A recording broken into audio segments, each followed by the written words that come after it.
I wanted to thank you for that last hymn, hymn 278. It's one of my favorites.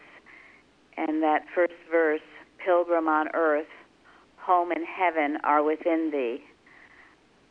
I was thinking, after singing that, how there was a time when I found it very difficult to travel. I enjoyed seeing new places, but I just found the traveling very unsettling. And those times when we would read the lesson, we were instructed to write down something either from the Bible or from Science and Health that we found helpful.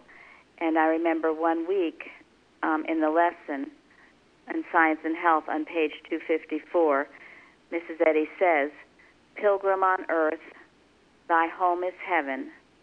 Stranger, thou art the guest of God." And I wrote that down, and I kept it with me. And every time I traveled, I kept it in my purse as a reminder to know the omnipresence of God, that there was nowhere I could go where his presence and power wasn't right there with me, and that I could feel it, and there was no reason to feel unsettled or in any way apprehensive or fearful. And that truly, that healed me of this aversion to travel.